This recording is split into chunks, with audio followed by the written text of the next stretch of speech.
My name is Carolyne Wahlen, and I am the owner of GAP HR Services, and I do for human resources what contraception does for sex.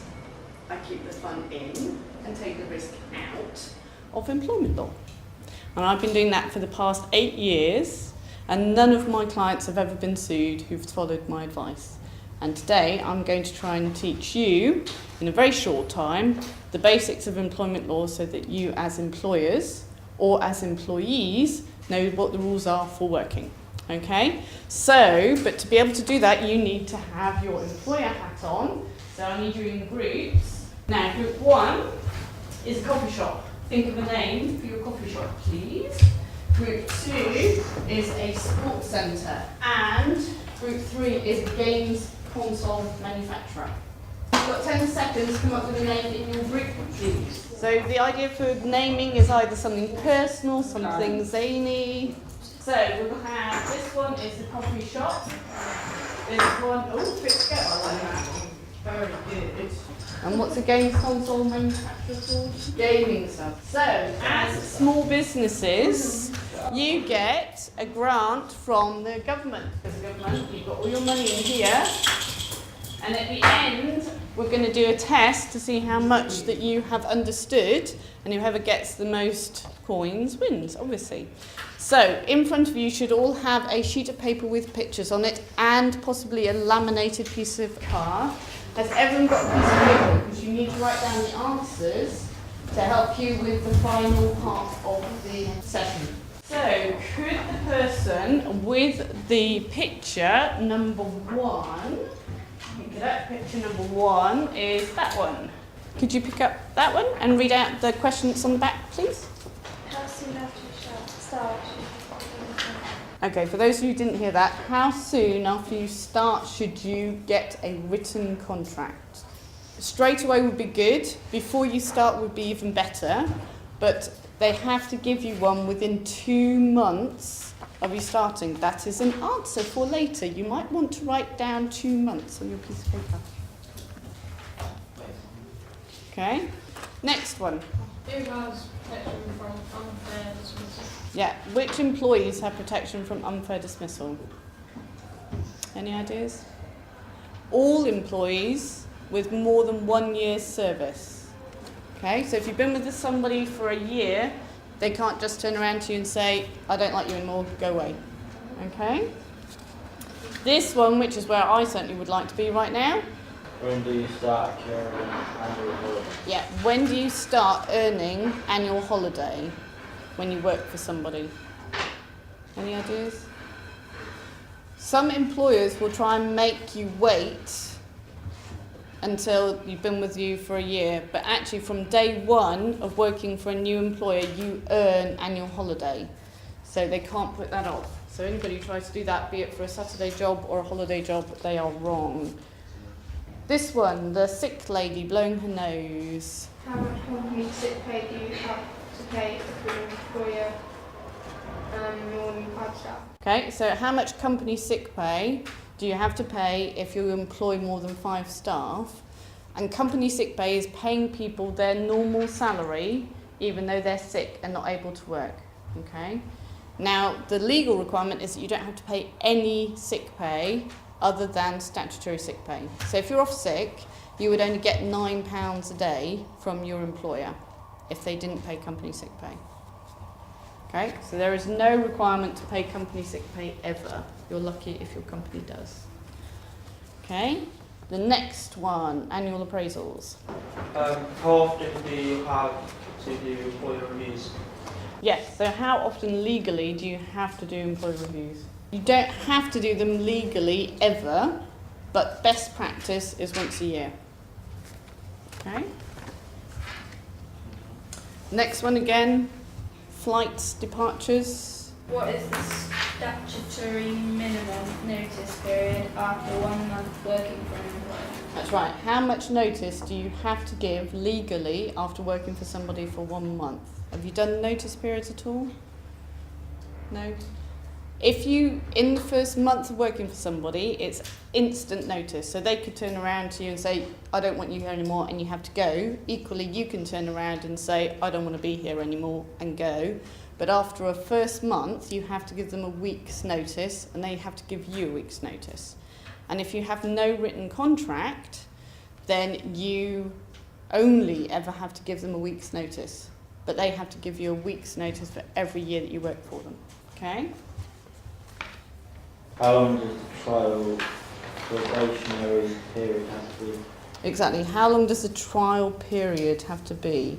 The trial period is something that employers have made up to make you think about doing your best work for them before you actually get confirmed as an employee. So there is no legal requirement that it's any length. It can be 1 day or it can be a year, but not over a year. But generally it's between 3 and 6 months. Okay?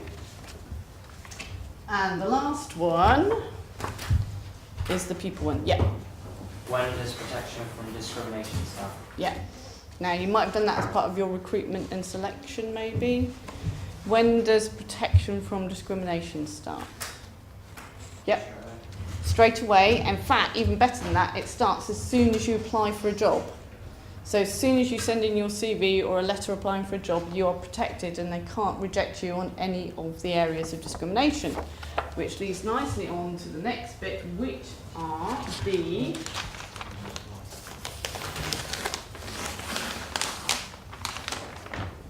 the 9 deadly sins of discrimination. But can you call out the things that you're not allowed to discriminate on? Race, absolutely, yeah. Disability, even disability where you can't see them. So depression counts as a disability. Yeah. Age, yeah. Young or old, doesn't matter which. Yep. Male or female. Yeah, gender, absolutely. What other obvious ones are there? Yep. Height. Yeah. Not yet. Police force used to have to be a certain height too. Yes, and you can still have to be a certain height. You're allowed to discriminate on height. Yes. Gay. Yeah, absolutely. Sexual orientation. There you go. Next one. What else have we got? Yeah. Religion.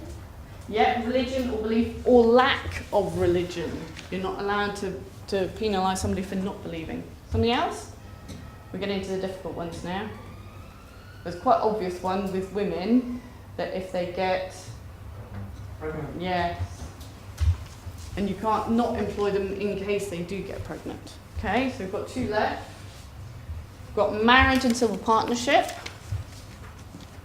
and gender reassignment, which doesn't come up very much. So those are the 9 areas that you are not allowed to discriminate on. So if anybody ever says to you, I'm not going to employ you because of one of these, you can turn around and sue them and you would get unlimited damages. Okay?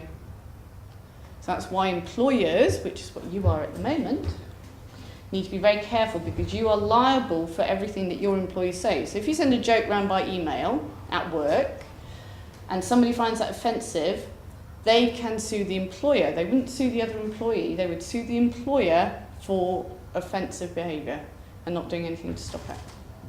So you as an employer need to know what the rules are and what your employees are doing so you don't end up with a claim against you for thousands of pounds.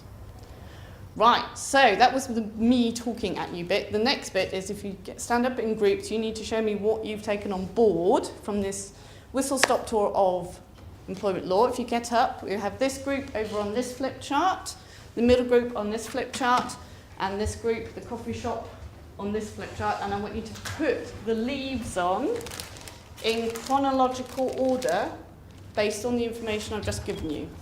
Okay, so everybody up into the front, please.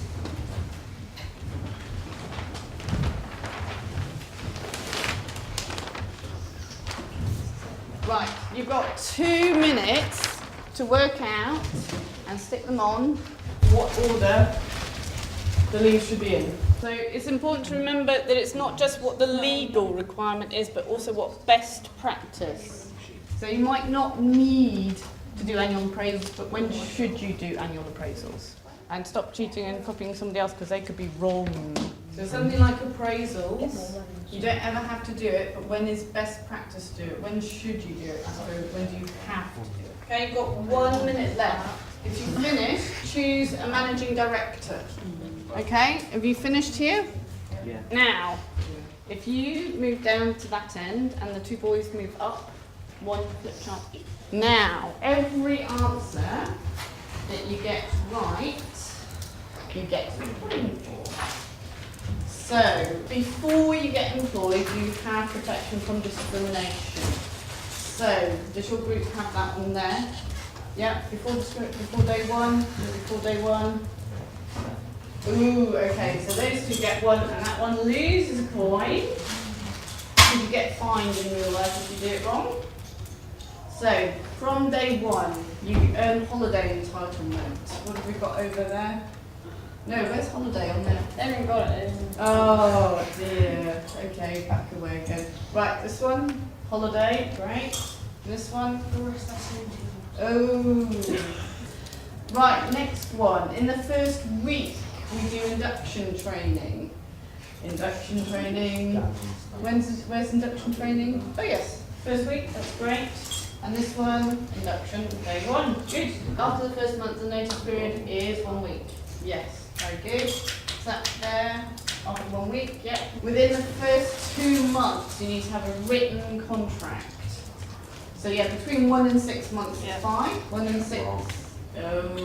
And this one, excellent. After 6 months, the trial period, which can be any length. We've got the trial period here ending before you start. That's quite impressive, really. After the first year, you should be doing annual appraisals. So here, we've got appraisals after 2 years. 1 year, that'll do. And appraisals. So 1.5. 1.5. It's a bit too late, really. After the first year, protection starts from unfair dismissal. So we've got that down at month 1, unfortunately. Yes! Thank you very much, Managing Director. You may sit down again. In your groups, can you count up, please? How many coins do you have? Who's got the most? How many? 27. 27, okay. 23. 27. We've got joint winners, so you take chocolate. Okay, that was a lightning introduction to employment law. As you see, there's quite a lot you need to think about if you're employing people or if you're an employee to be aware of your rights and what should be happening. And I hope that you remember some of it for your exams next year. Thank you very much and have a good trip home.